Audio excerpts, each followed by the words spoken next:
Colleen, and welcome to our presentation on the R. Donnelley case study. Sit back, relax as we walk you through some really exciting and informative points about R. Donnelley and some of the key issues they encountered as the digital division evolved. I'm Ellie. I'm Katie. I'm Nikki. Cameron. And I'm Kalia. So to start off, we're going to start off with a brief history of R. Donnelley. So some background information. R. Donnelley & Sons was founded way back in 1864 and steadily grew until it became the world's largest commercial printer by 1995. They had over 41,000 employees in 22 countries across the world.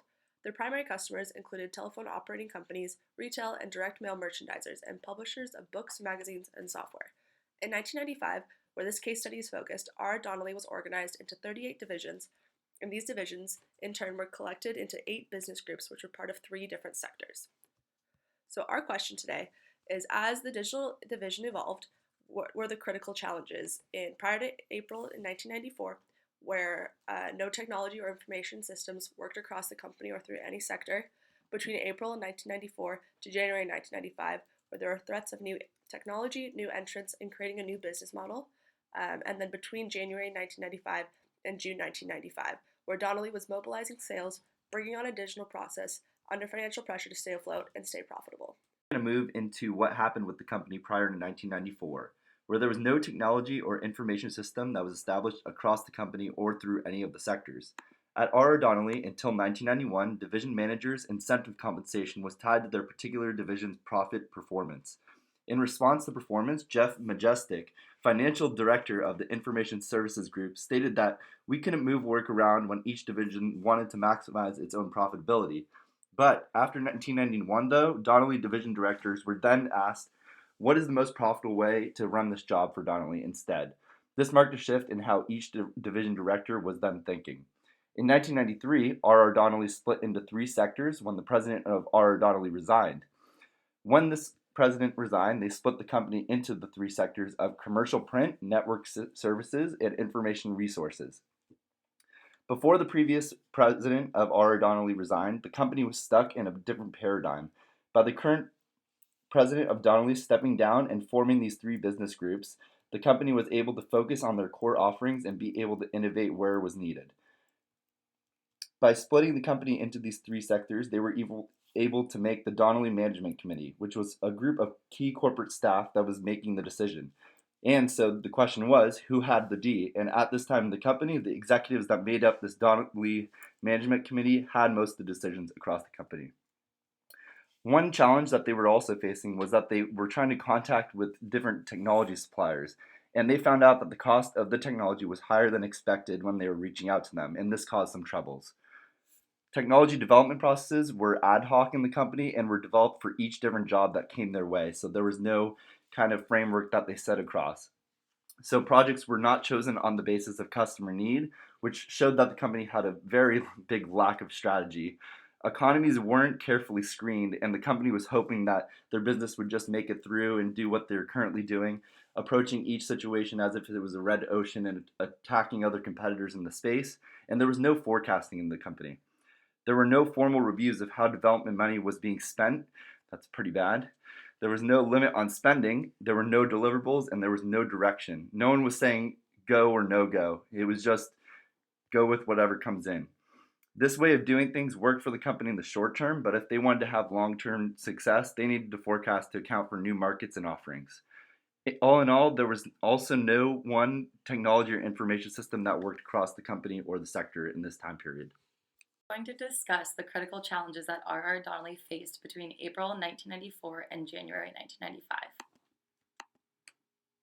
Between April 1994 and January 1995, R. Donnelley's business experienced many new critical challenges. The first key challenge was the threat of new technologies and new entrants to the business. These challenges are 2 of Porter's 5 competitive forces, which determine the competitive intensity of an industry. New online service providers and software packages developed, such as web-to-print technologies and digital printing surpassing offset technologies. Smaller printing companies were building alliances because digital print was rapidly migrating to retail, and with these alliances, small printers could now look like a very large printer. Another key challenge was that while digital presses were an essential enabling technology, they were not likely to provide the lasting competitive advantage for R.R. Donnelley. R.R. Donnelley was fighting to stay competitive in a red ocean because their goal was to beat the existing demand. Another problem was that the company had was that they developed a new business model that left the company feeling uneasy. The team described themselves as a trapeze team because they felt that they were working without a safety net. The company had to establish the existence of a market, identify possible applications, construct a deployment schedule and funding plan, and determine the scope of the business all in only 2 months. In January 1995 and June 1995 saw many great selling challenges for the digital division. In their company positioning, the activities that Schneider had hoped to re-engineer, which he termed the literature management process, had not yet been identified as a process by most customers. This caused them to have to change their sales approach to help customers realize the benefits of a streamlined process they didn't know they needed. Scott Russell, the digital division's new sales manager, said, "I don't want print reps on my sales force." He didn't want to sell the digital division in the same way that they sold traditional print because they were different and had different benefits to offer. "I want people who can find the right members of the organization, articulate digital's advantages, make them aware of their need for services, and help them see things in a new way." They were also in a sort of startup mode. They needed to leverage relationships with current client influencers, but also they needed to engage outsiders to spread their message. They quickly learned the importance of focusing on channels as a way to avoid conflict with the traditional Donnelley sales force. They wanted to benefit off of their existing relationships, but also avoid any existing biases between those clients that were either good or bad. They were also having trouble mobilizing their sales. The digital division had to motivate 3 overlapping and potentially conflicting sales forces. Those 3 conflicts were the division's own sales reps, the ISG sales forces of other business groups.